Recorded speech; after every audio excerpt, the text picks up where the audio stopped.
반갑습니다, 여러분. 야고보서 1장 2절에서 8절 말씀 오늘 함께 나누고 주님의 말씀 나누도록 하겠습니다. 먼저 성경 봉독하겠습니다. 내 형제들아, 너희가 여러 가지 시험을 당하거든 온전히 기쁘게 여기라. 이는 너희 믿음의 시련이 인내를 만들어내는 줄 너희가 알미라. 인내를 온전히 이루라. 이는 너희로 온전하고 구비하여 조금도 부족함이 없게 하려 함이라. 너희 중에 누구든지 지혜가 부족하거든 모든 사람에게 후히 주시고 꾸짖지 아니하시는 하나님께 구하라. 그리하면 주시리라. 오직 믿음으로 구하고 조금도 의심하지 말라. 의심하는 자는 마치 바람에 밀려 요동하는 바다 물결 같으니 이런 사람은 무엇이든지 주께 얻기를 생각하지 말라. 두 마음을 품어 모든 일에 정함이 없는 자로다. 아멘. 상하이 봉쇄가 공식적으로는 40여일이 지나고 있습니다. 그동안 많은 노력을 기울였음에도 불구하고 봉쇄 상황은 여전합니다. 피해를 보는 분들이 부지기수로 늘어나고 있지만 나아질 기미가 보이지 않기 때문에 낙담이 된 분들도 많을 줄로 압니다. 예배를 드리거나 기도를 드리면 마음이 잔잔해졌다가도 또 이런저런 소식을 들으면 마음이 요동치곤 합니다. 어디가 봉쇄가 풀렸다가 또 다시 봉쇄됐다더라. 어디에 양성자가 또 나왔다더라. 시에서는 이렇게 하려고 하는데 중앙정부에서 반대되는 정책을 말했대더라. 결국 결론으로 언제 풀릴지 모르겠다. 5일로 시작된 희망 고문이 이제는 기약 없는 일로 여겨지고 있습니다. 그러나 그렇더라도 희망을 놓을 수는 없는 노릇입니다. 이렇게 바람에 밀려서 요동하며 망망대해를 떠내려 가고 있는 것 같은 우리 상황에 꼭 필요한 두 가지를 오늘 여러분과 나누려고 하는데요. 그것은 바로 인내와 지혜입니다. 이 인내와 지혜를 야고보 사도가 우리에게 말씀하고 있는데 이것을 우리가 구하기에 앞서서 선행되어야 하는 것, 그것을 먼저 좀 여러분과 나누려고 합니다. 그건 바로 우리가 선하신 하나님을 믿고 있는가라는 질문을 던지는 것입니다. 여러분 중에서는 권위적인 아버지 밑에서 자란 관계로 이 하나님 아버지에 대해서도 마음을 열지 못하고 관계적인 어려움을 가지고 계신 분들도 있는 줄로 압니다. 근데 이 문제가 가벼운 문제가 아닙니다. 왜냐하면 내가 친밀하게 다가가지 못하고 신뢰하지 못하는 그런 하나님은 성경의 하나님이 아닐 가능성이 높기 때문입니다. 내 목적과 내 이해 그리고 내 체험으로 비롯된 그런 하나님으로 전락될 수 있습니다. 그리고 그런 하나님은 하나님이 나를 변화시키기보다는 내가 하나님을 변화시키는, 그러니까 내가 가변시킬 수 있는 하나님이 될 가능성이 훨씬 더 큽니다. 한마디로 만들어진 하나님을 하나님이라고 오해하고 신앙생활을 할 수 있습니다. 이런 오해를 바로잡는 것이 생각보다 쉽지가 않습니다. 제자훈련이나 사역자반 하더라도 이 마음속에 뿌리 깊은 문제가 해결되지 않았기 때문에 선하신 하나님을 하나님으로 온전히 믿지 못하고 내 이해와 상황에 맞추어서 하나님을 축소시키는 일이 빈번히 일어날 수 있습니다. 결국에 이런 사람은 신앙생활을 겉으론 잘하는 것 같지만 궁극적인 믿음에 대한 오해로 인해서 주님께 구한 것을 얻을 수 없고 또 정함이 없는 사람이 되기가 쉽습니다. 오늘 말씀 6절에서 8절에 보시면 믿음으로 구하라고 했고요. 의심하고 구하는 자는 주께 얻기를 생각하지 말라. 정함이 없다. 이런 비판을 받습니다. 그러니까 우리가 이게 쉬운 구절 우리가 떠올려 보면 구하라, 찾으라, 두드리라 이런 말씀을 굳게 믿고 기도하기만 하면, 그러니까 종교적인 열정만 있으면 그것이 반드시 성취가 되고 그것이 이제 성취가 되는 분들이 많아요. 그런데 그 성취가 자기 만족에 그치는 정도로 끝나고 그 자기 만족으로 신앙생활을 하고 있는 것은 아닌가, 그렇게 우리가 신앙생활을 잘못하고 있는 것은 아닌지 돌아볼 필요가 있습니다. 은혜가 사라졌습니다. 은혜가 사라지고 의무와 행함만이 남아있는데 그 의무와 행함으로 하나님을 감동시키려는 그런 우리의 노력, 그것이 얼마나 우리 신앙생활에 도움이 될까? 근데 그것이 도움이 잘 되지 않습니다. 그렇게 하나님을 내가 감동시키겠다라는 종교심의 이면에는 하나님에 대한 뿌리 깊은 불신이 자리 잡을 수 있기 때문입니다. 성경이 가르치는 이 선하신 하나님을 우리가 인격적으로 또 하나님을 믿고 하나님을 경험해야 되고 경험적으로 알고 깨달아야 합니다. 근데 그걸 아는 사람이 생각보다 적습니다. 하나님은 영원 전부터 계셨던 분이십니다. 성부와 성자, 성령으로 계셨으며 완전한 소통과 완전한 기쁨 안에서 서로 행복하셨던 하나님이 그 사랑과 그 은혜를 알게 하도록 그 은혜를 깨닫도록 세상을 창조하시고 그것을 깨닫는 존재로 우리 인간을 창조하셨습니다. 그래서 하나님의 영광이 세상에 드러났고 그 영광을 인식하고 그 영광을 표현하고 그 영광을 나타내는 존재로 하나님의 형상된 우리를 선택하시고 인간을 그렇게 창조하셨습니다. 그래서 구원은 여러 가지 측면으로 말할 수 있는데 삼위 하나님의 교제 안으로 우리가 초대되었다라는 것, 그것이 곧 구원입니다. 그러니까 새로워진 존재가 되었고 새로워진 신분 안에서 새로운 일을 행하는 존재로 그렇게 우리는 새롭게 창조되었다는 것입니다. 하나님은 의무를 주시기 위해서 우리를 구원하신 게 아니라 우리를 사랑하셔서 우리를 구원하셨습니다. 우리와 교제하시기 위해서 우리를 주님의 자녀로 불러주셨습니다. 여러분이 세상에서는 부족한 사람일 수 있는데요. 여러분 자녀들에게는 저는 의심하지 않습니다. 여러분 자녀들에게는 여러분이 부족하지 않은 엄마 아빠입니다. 늘 좋은 것을 주고 싶어하고 늘 자녀들에게는 최선의 것을 주고 싶어 하시는 부모님이라는 것을 저는 의심하지 않습니다. 그런데 하나님은 우리와 같은 면이 있으면서도 다른 것이 완전하시고 부족하지 않으신 분이십니다. 늘 우리에게 좋은 것을 주고 계신 하나님이십니다. 자녀가 부모를 감동시키는 것, 우리 지난주 어버이날이었죠. 편지도 쓰고 카네이션도 만들고 이렇게 그런 표현들을 하는 것이 부모님에게는 감동이 됩니다. 그런데 그것도 좋은 일이지만 그것보다는 부모가 자녀를 채워주고 자녀에게 무언가를 해주는 것, 부모가 무언가를 해서 자녀가 감동하는 것, 그것이 사실 부모에게는 훨씬 더 기쁜 일입니다. 그러니까 자녀에게 뭔가를 받아서 기쁜 것보다 자녀에게 해줘서 자녀가 기쁜 게 더 기쁜 거죠.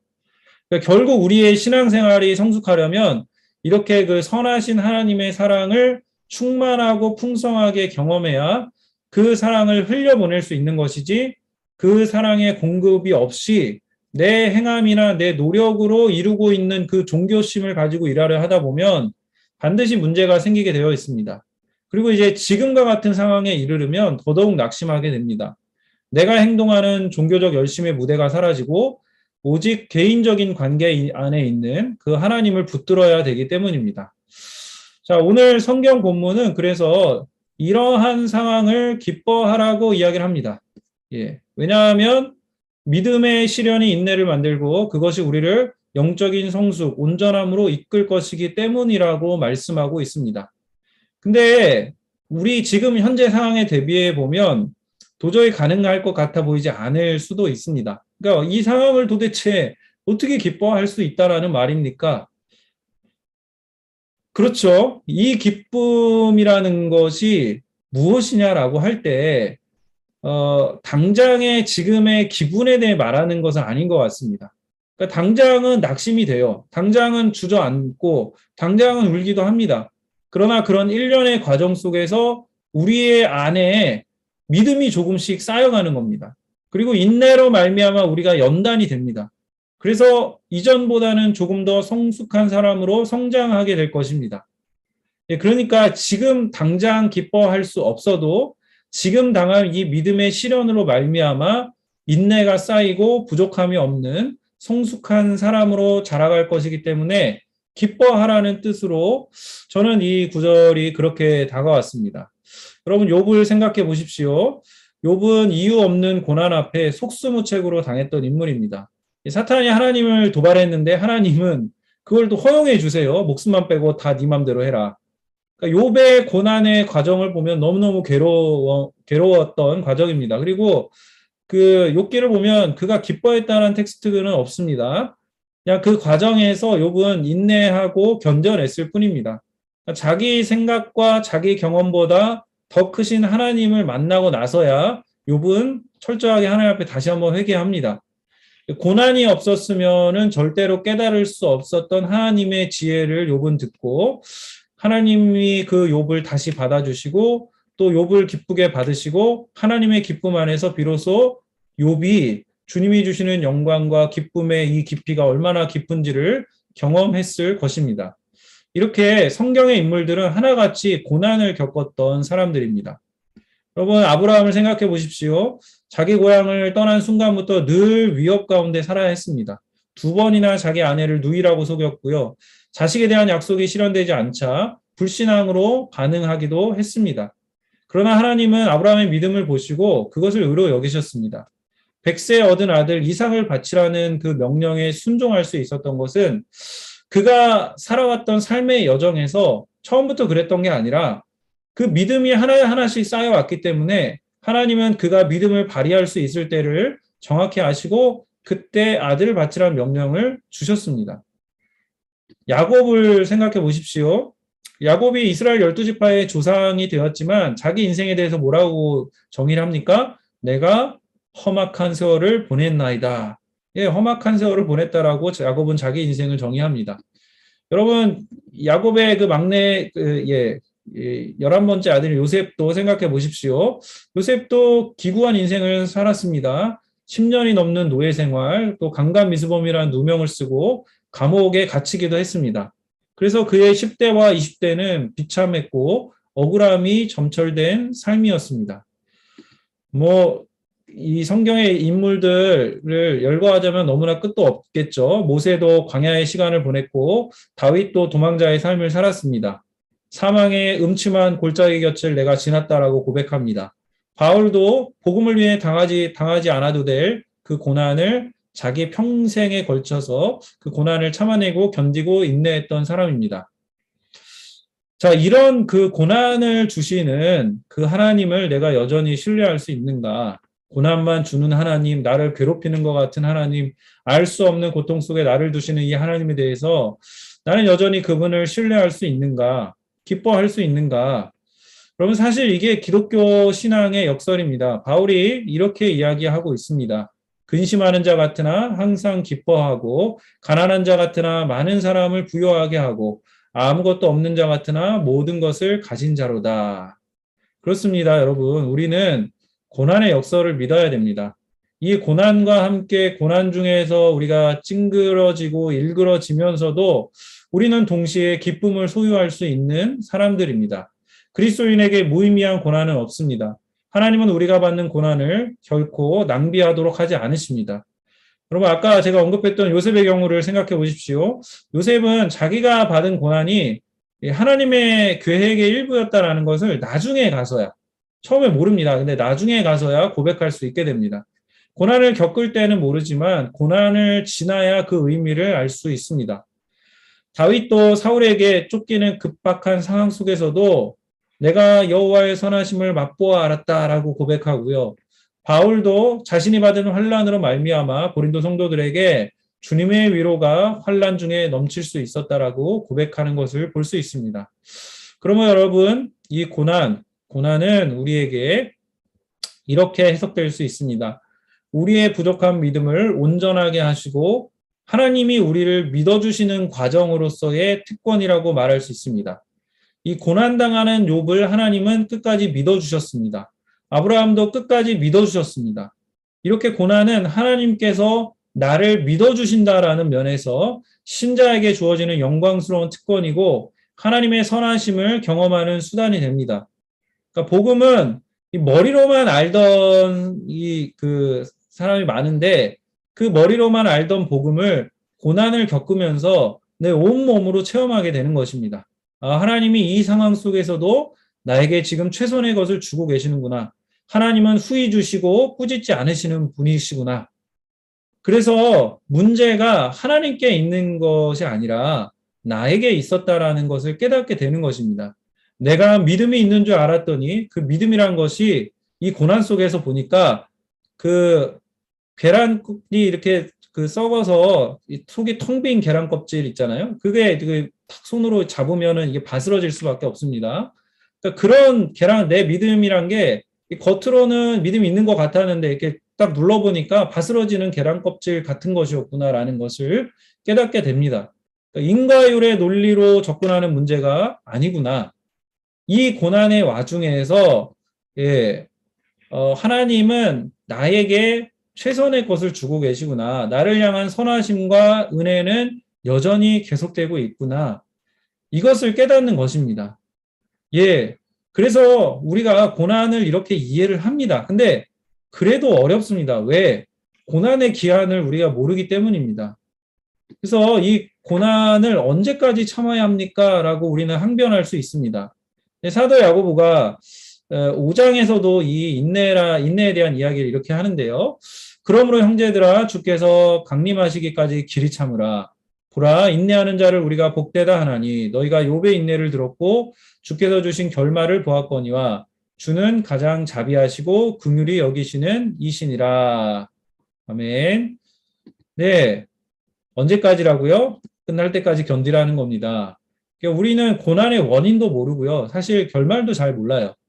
그냥 그저 고난이 오면 그 고난을 견디어내는 것입니다. 고난을 견디어낼 수 있는 믿음이 있다는 것에 대해서 그 믿음을 나만 발휘한다라고 생각했었는데 이 말씀을 보면 하나님도 나의 고난 중에서 내가 그것을 견뎌낼 수 있다라는 것을 믿어주신다라는 것도 기억해야 합니다. 이 고난이라는 것은 믿음을 더욱 견고하게 만드는 용광로와 같습니다. 제가 부러워하는 사람들이 있는데요. 제가 부러워하는 사람은 돈이 많은 사람도 아니고요. 명예가 있는 사람도 아니고 높은 사람도 아니고요. 고난을 많이 겪은 사람입니다. 저는 개인적으로 온실 속의 이 화초라고 할까요? 그렇게 자라나서 고난이 오면 금방 좌절하고 금방 낭망하는데 제 주변에 고난을 많이 이제 성장하면서 겪었던 분들은 안 그렇더라고요. 심지가 굉장히 견고하고 고난 중에도 흔들리지 않은 것을 보았습니다.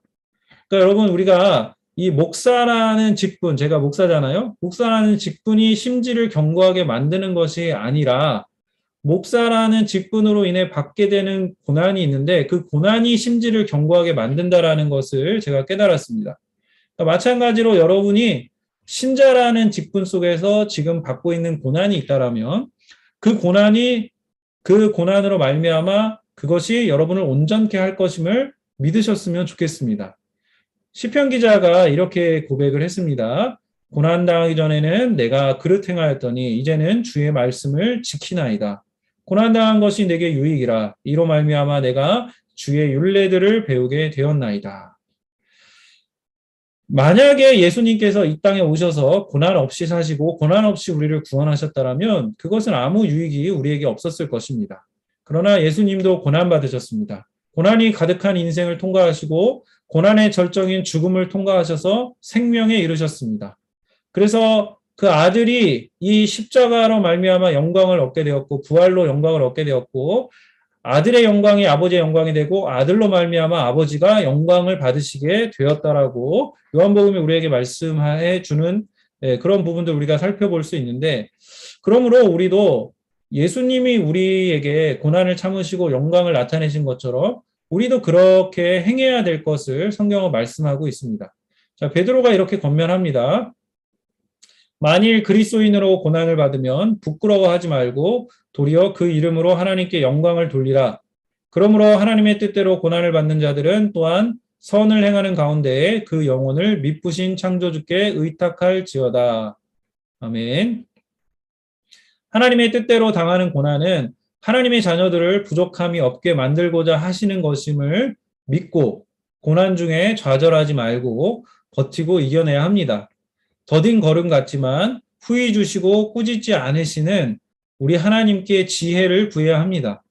고난을 이겨낼 지혜를 주신다라는 믿음을 가지고 하루하루를 살아나가다 보면 언젠가 이 고난을 통과하게 될 것이고 또 고난의 시간을 해석할 지혜도 얻게 될 것입니다. 말씀을 정리하겠습니다. 여러분, 우리 성정이 다 비슷합니다. 저도 여러분처럼 이 봉쇄라는 상황을 지나고 있습니다. 그중에는 저처럼 혼자서 이겨내는 분들도 계십니다. 지금 이 상황을 누구 탓으로 돌리거나 또 내 삶을 비관하고 자포자기할 수도 있습니다. 그런데 잘 생각해 보면 하나님이 이 기간 동안 우리를 믿어주고 계신다는 것을 알 수 있습니다. 믿음이 있는 우리가 어떻게 행해야 할지를 가르쳐 주십니다. 주변을 돌아보게 하시고 위로하게 하시고 격려하게 하십니다. 여러분 저라고 좌절하거나 낙담이 되는 시간이 없겠습니까? 평안하다가도 제가 아까 처음에 언급해 드렸듯이 주변 소식을 이렇게 귀 기울여 들으면 물결에 밀려가는 파도처럼 왔다 갔다 합니다. 그러면 다시 기도하고 마음을 다잡는데 또 다시 그런 소식을 들으면 또 다시 밀려갑니다. 밀려가다가 마음도 흐트러지고 죄도 짓고 나태해지고 게을러지기도 합니다. 그러면 다시 잃어버린 균형을 바로잡아 봅니다. 다 똑같은 거예요. 상해가 아니었다라면 경험해 볼 수 없었던 고난의 학교에 우리가 입학하게 되었습니다. 제가 지난주에 고등부 친구들하고 토요일 이제 저녁에 모임을 하고 좀 예배를 위한 기도를 하는데요. 나눔을 하면서 이렇게 이 친구들이 그런 나눔을 했습니다. 예, 이전에 학교 다니고 했던 학원 다니고 또 자기들만의 이 만들어졌던 패턴이 있었는데 그게 다 깨져가지고 계속 잠만 잔다거나 아니면 게임에 빠진다거나 그냥 시험이 취소돼서 무기력하게 있거나 그런 친구들이 되게 많았어요. 그래서 그런 얘기를 우리가 나누면서 그렇더라도 우리 자포자기 하지 말자. 내 삶의 순간을 그냥 흘러가게 만들지 말자. 그래서 제가 이제 이야기한 게 새로운 삶의 리듬을 만들어 보자. 이 원래의 삶의 리듬이 깨졌으니까 새로운 삶의 리듬을 만들자. 답답하면 밖에 나가 뛰자. 나무를 보고 하늘을 보자. 주님께서 주신, 그래서 그 기분이 좀 풀릴 때까지 쫙 이렇게 다니고, 주님께서 주신 새로운 기분으로 다시 공부를 하자. 저도 며칠 전에, 집에 있는 서랍에 오랫동안 잠자고 있던 줄넘기를 꺼냈습니다. 그러니까 같이 만나는 게 여의치가 않으니까 혼자 할 수 있는 운동을 생각을 해낸 것입니다. 그리고 그 요리를 하는 것도 여러분 굉장히 경건한 활동이 될 수 있습니다. 이게 창조적인 활동이라 경건을 유지하는 데 굉장히 도움이 됩니다. 그러니까 단지 내에서 내가 할 수 있는 것을 최대한 활용해서 새로운 리듬을 만들어가고자 노력을 하고 있습니다. 저도 사실 이 상황에 대해서 왜라는 질문을 던지면 모릅니다. 왜 이 시기에, 왜 상하이에, 왜 나만? 이라는 이런 질문은 좋은 질문이 아닌 것 같습니다. 대신 어떻게라는 질문을 던지면 좋을 것 같습니다. 어떻게 이 기간에 나만의 창조적인 리듬을 만들 것인가? 어떻게 건강한 삶을 유지할 것인가? 어떻게 가족과 이웃을 돌아볼 것인가? 어떻게 봉쇄 이후의 삶을 맞을 것인가? 이런 어떻게라는 질문을 던지며 하나님께 지혜를 구하는 기도를 드리면 좋겠습니다. 그래서 인내하는 가운데 지혜를 구하고 나만의 창조적인 리듬을 구축해서 이 기간을 우리가 함께 이겨내 갔으면 좋겠습니다. 그 가운데서 행하는 모든 선택 속에 주님께서 여러분을 인도해 주시리라고 믿습니다. 선하신 하나님께서는 우리를 믿어주시고 우리를 통해서 여전히 영광 받으시기를 원하십니다. 깨닫게 하시는 이 주님의 은혜를 통해 인내를 온전히 이루며 나의 믿음의 실체가 무엇인지를 깨닫고 조금 더, 지금보다 조금 더 나은 믿음의 지경에 이르게 그렇게 만들어 주실 주님을 바라보고 주님을께 지혜를 구하고 믿음으로 나아가는 저와 여러분이 되기를 간절히 소망합니다. 주님의 이름으로 여러분들 축복하고요. 우리 함께 이 기간을 한 번 더, 또 하루 더, 일주일 더 견뎌내 봅시다. 우리 시간 찬양하며 함께 기도하기를 원합니다. 주만 의지에 함께 찬양하겠습니다.